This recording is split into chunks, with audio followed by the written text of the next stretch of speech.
Alright, everyone. So, I'm sure we all have various films that we've seen that we love, like a lot. But there's always like the time you feel like the story is just about to get really good, and then the credits roll. And that is exactly what The Sword in the Stone does for me.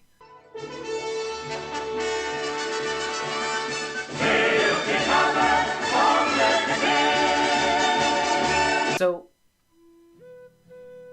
The Sword in the Stone, I think a lot of people when they see it, they just think, oh, it's Disney's version of the King Arthur myth. But it's actually based on a book called The Sword in the Stone, which is part of a series of books under the title of The Once and Future King, which is a more mature and kind of graphic retelling of the King Arthur myth, which has basically been the foundation for almost every single King Arthur interpretation that you've seen within film and within, like, the past century.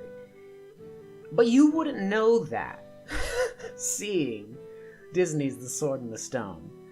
And I say we go back to the woods. No, not on your life. That boy's got to have an education. He has a future. Well, you may... So the first book in the series, The Sword in the Stone, came out in 1938, followed up by a sequel that was kind of not really marketed as a sequel called The Queen of Air and Darkness. That was followed up by the third novel in 1940 called The Ill-Made Knight, and then it was concluded with the novel The Candle in the Wind, but it was published in 1958. So you have The Sword in the Stone in 1938, The Queen of Air and Darkness in 1939, The Ill-Made Knight in 1940, and The Candle in the Wind in 1958. Walt Disney got his hands on the rights to the first book's film rights. So the original time that Disney wanted to release the film was in 1944, just like a few years after his first animated feature, the Snow White and the Seven Dwarfs. And then it wasn't made, and then it would continue to be announced as being made and in production for the next decade and a half. And it was never in production. Then in 1960, they were developing two projects. At this point, they were doing one animated film every 4 years. So they were picking their projects very selectively. One was The Sword in the Stone, and the other one is called Chanticleer, which is based on a French poem. Everyone who wasn't a producer, basically, it seems like, everyone who wasn't a producer cared a lot about Chanticleer. So the designers of Chanticleer went to the producers and they shared their storyboarding, various pictures of the scenes, to the producers, and the room went silent, and someone in the back of the room said, "You can't make a personality out of a chicken." Of all the things to get, like, upset about, that's what he got upset about. They decide they're just going to go with The Sword in the Stone.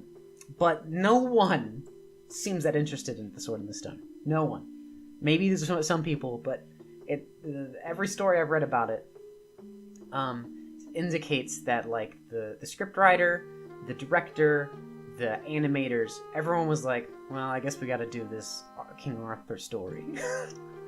And honestly, it shows. Like, a lot of the critics at the time, and even today, consistently kind of say that, like, oh, okay, it's fun, it's a fun little adventure romp, it's exciting at times, it's a nice little taste of the origin for King Arthur, but it's just kind of aimless. So the novel, and this is what I think is super important. So the novel is all about Arthur before he's king. He lives with Sir Ector, his guardian, and his foster brother Kay. He loves both of them. He doesn't feel afraid of them. So anyway, Merlin comes along and turns Arthur into a few different kinds of animals to teach him lessons regarding those animals. In the book, it's very much like suddenly Arthur's an animal that he didn't expect to be, and he's just the animal. No one's around, there's no songs, there's no conversations. He's literally just a hawk or a fish. And then he just has to figure out what Merlin is trying to teach him through that circumstance. But then in the movie, they're like, no, okay, everyone, Merlin and Arthur both turn into little animals and they have a little fun adventure and a fun song. That's what's really happening.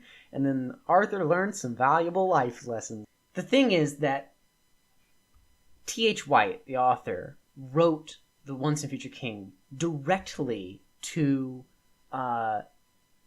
critique the mentalities that led to World War II. And he wanted to use Merlin as his voice to communicate these ideas, and he wanted Arthur to be kind of the lens through which the audience can engage with those ideas. And Disney just ignored all of that.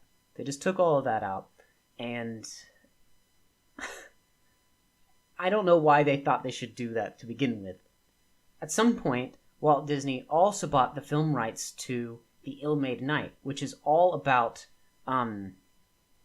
Sir Lancelot and his affair with Queen Guinevere, who's Arthur's wife. And I really don't understand why they thought this was a good idea. Like, basically, given the subject matter of these novels, and given the maturity level of these novels, it would be akin to Disney buying the rights to Game of Thrones today. It's baffling. It's baffling why they even bothered. Because it just doesn't fit Disney's MO. It doesn't fit Disney's stylistic choices and what the stories they try to tell. They don't necessarily veer entirely away from dark or mature subject matter, but it's always relegated to smaller story plot points, or it's not necessarily at the forefront of the film. And that is exactly what these novels are about. They're about Arthur facing death. It's about him coming to grips with and facing death in its face. About him coming to grips with the worst kind of evil. In the end, the Sword in the Stone movie is sort of fun. It's enjoyable. I still kind of love it. I still love aspects of it. The opening, the first 25 minutes of the film are just great. They just create this atmosphere of immense, weight. And then the end is actually really interesting too. Suddenly there's a jousting tournament, and Arthur pulls the sword out of the stone. And you're like, great, what's gonna happen next? And then the little end title comes up and the credits start rolling, and you're like, nothing's happening. Walt Disney really wanted to make this into a film, but he didn't have the people on board with his vision. No one else wanted to do it.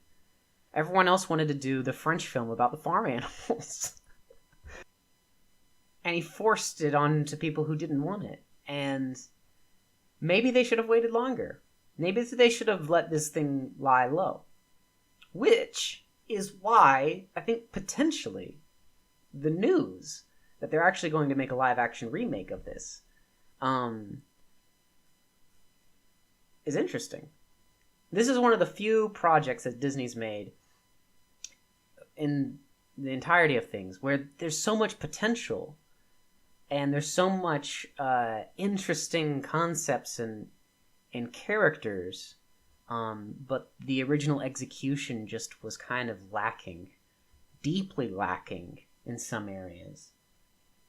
And it's literally the only thing that they've announced for live-action remakes that I'm at all excited to hear about. Because my hope is that You get someone who's on the project who understands the material. They've read the book, and they care about the book. And they don't want to just throw the book away and do something completely different. They want to do stuff from the book. The problem is that the first book in the series is very much like kid-friendly, but the rest of them aren't. You can make The Sword and the Stone into a kid-friendly film. You can't do the same with The Queen of Air and Darkness, with The Ill-Made Knight, or with The Candle in the Wind. All of them are about death and, like, crazy stuff that just shouldn't be on kids' radar. And so I don't know what they're going to do. I really don't know. So if they make a movie and they make it the first chapter, what happens next?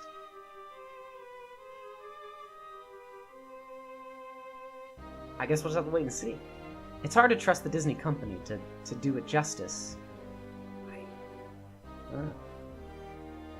And I think in particular this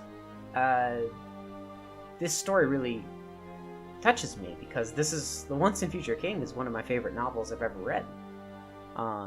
It's powerful. It's heroic.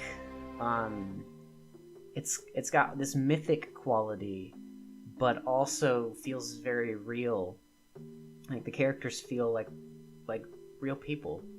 And I highly recommend it. Like if you haven't read The Once and Future King and you're into fantasy at all, if you're into Lord of the Rings, or if you're into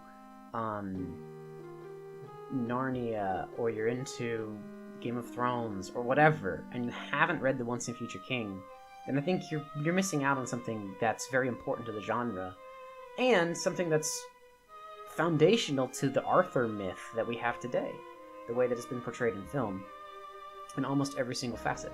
So, yeah. So that's it. Sword in the Stone. Kind of a letdown. This is exciting, but I want to see more. Do you?